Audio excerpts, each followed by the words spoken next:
Hello दोस्तों, हम discuss कर रहे हैं पेरेंटिंग के 9 principle with the great book the wisdom bridge written by हमारे दादी कमलेश डी पटेल जी। इसका 3 प्रिंसिपल हम ऑलरेडी डिस्कस कर चुके हैं। अगर आपने वीडियोस को नहीं देखा है, please do check my last videos and please go through the book. उसके बाद आप ये 4th प्रिंसिपल पे आइए, जिसके बारे में आज हम बात करेंगे। Happy mothers make happy families. तो इस चैप्टर में हम डिस्कस करेंगे इस प्रिंसिपल में कि मदर्स का एग्जैक्टली क्या रोल होता है, और जिसको हम बोथ साइंटिफिक एंड स्पिरिचुअल दोनों वे में हम इसको डिस्कस करेंगे। So please go through the book. Book में बहुत सी चीज़ें ऐसी लिखी गई है जो कि हम सिर्फ और सिर्फ 5-10 मिनट में कवर नहीं कर सकते, लेकिन अगर आप पढ़ेंगे तो आपको 15-20 मिनट से ज़्यादा नहीं लगेंगे। Please go through the book. तो इसको हम कुछ पार्ट्स में डिस्कस करेंगे। आज हम पार्ट 1 डिस्कस करते हैं। देखिए, कुछ लोग बोलते हैं कि जो बच्चे जो होते हैं, बच्चे जो पैदा होते हैं, वो पहले से प्रोग्राम्ड होते हैं। उनका जीन में जो होता है वो बच्चे वैसे बनते हैं। कुछ लोग जो बोलते हैं कि बच्चों का जो माइंड होता है वो एकदम ब्लैंक होता है, और उसको आप जैसे बनाओगे, उसके जन्म होने के बाद आप उसको जैसे बनाओगे वो वैसे बनता है। तो ये जो थ्योरी है, ये नेचर वर्सेस नेचर वाला थ्योरी हो जाता है, लेकिन एग्जैक्टली ये ऐसे काम नहीं करता। इसका जो एग्जैक्ट ये काम कैसे करता है, नेचर एंड नेचर दोनों को मिला के काम करता है, जिसको अगर हम जेनेटिकली साइंटिफिकली समझना चाहें तो इसका टर्म ये होता है एपिजेनेटिक्स। एपी यानी कि जो कि आउटसाइड है, आउटसाइड एनवायरनमेंट है। जेनेटिक्स यानी कि जीन जो कि आपके इनसाइड है। तो ये दोनों को मिला के बच्चा बनता है। दोनों ही स्पेशल होते हैं, दोनों ही ज़रूरी होते हैं। देखिए, हमने पिछले अपने जो प्रिंसिपल पढ़े थे वहाँ पर हमने डिस्कस किया था कि किस तरह से एक सोल अट्रैक्ट होके आता है, उसके लिए आप पेरेंट्स का क्या रिस्पॉन्सिबिलिटी है।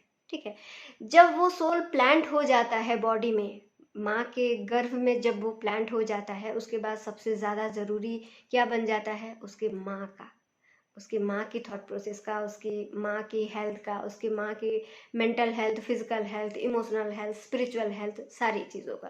क्योंकि उस टाइम पर वो सारा जो इन्फ्लुएंसेस आती है, जो भी चीज़ें बच्चों के पास आती है, वो उसकी माँ के पास से ही आती है। और 9 महीना कुछ छोटी बात नहीं होती, एक बहुत बहुत बड़ा टाइम होता है एक बच्चे के माइंड को अच्छी तरह से प्रोग्राम करने के लिए। इसीलिए माँ का ख्याल रखना बहुत ज़्यादा ज़रूरी होता है।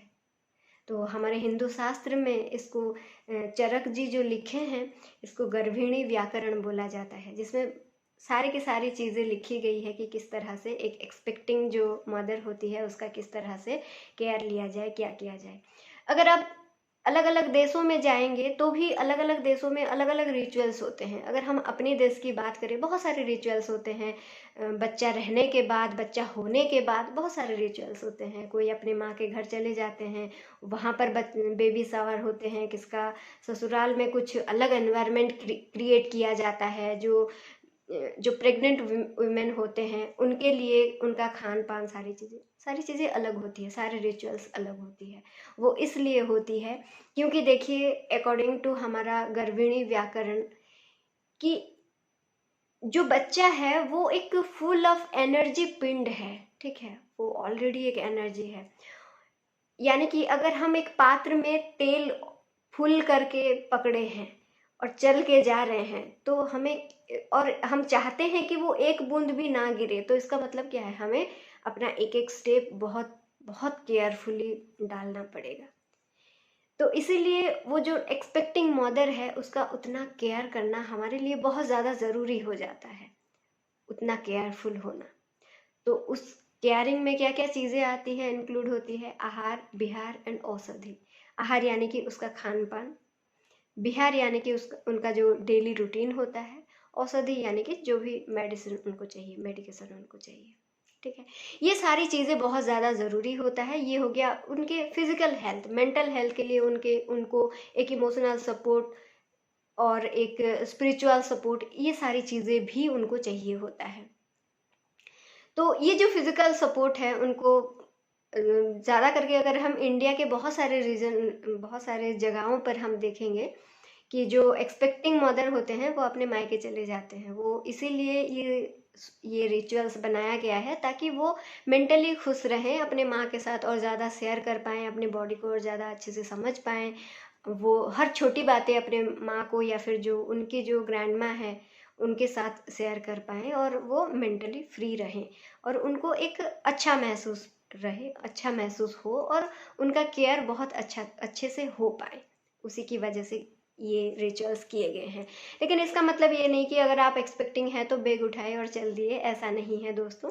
देखिए यहाँ पर बहुत सारी चीज़ें मायने रखती है कि आपके जो माता के घर हैं वहाँ पर फाइनेंशियल कंडीशन कैसे हैं, वहाँ पर मेडिकेशन कैसे हैं, हॉस्पिटल की सुविधा है या नहीं, है ना, नर्सेस की सुविधा है या नहीं, ये सारी चीज़ें भी आपको देखना बहुत ज़्यादा ज़रूरी है। अगर ऐसा कुछ सुविधा में आपको प्रॉब्लम दिखती है तो फिर आप जहाँ पर हैं वहीं पर एक अच्छा एनवायरनमेंट क्रिएट करने की कोशिश कीजिए या फिर वो एनवायरनमेंट तैयार कीजिए, उसके बाद आप बच्चे के लिए सोचिए, ठीक है।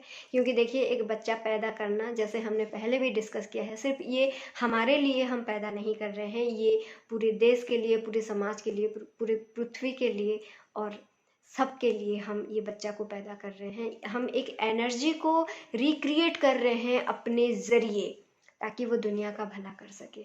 इस थॉट प्रोसेस के साथ आप जो एक्सपेक्टिंग मदर हैं उनके साथ उतना केयरफुली बिहेव कीजिए। और जो एक्सपेक्टिंग मदर अगर आप हैं तो आप प्लीज़ अपना ध्यान रखिए और कोई फैमिली वाले जो भी हमारा ये वीडियो देख रहे हैं, please take care of herself and please take care of her mental health, physical health and all environment and surrounding। तो ये था, हम जस्ट थोड़ा सा फिजिकल हेल्थ के बारे में बात किए। तो नेक्स्ट हम और थोड़ा सा डीपली जाएंगे और थोड़ा सा ब्रीफ और डीप में डिस्कस करेंगे कि उनका मेंटल हेल्थ कैसे होना चाहिए, उनका हार्मोनल जो चीज़ें होती है उसका क्या प्रभाव रहता है बच्चों के ऊपर। तो मिलते हैं हम अपने नेक्स्ट पार्ट में। So please keep watching and till then bye bye, thank you so much.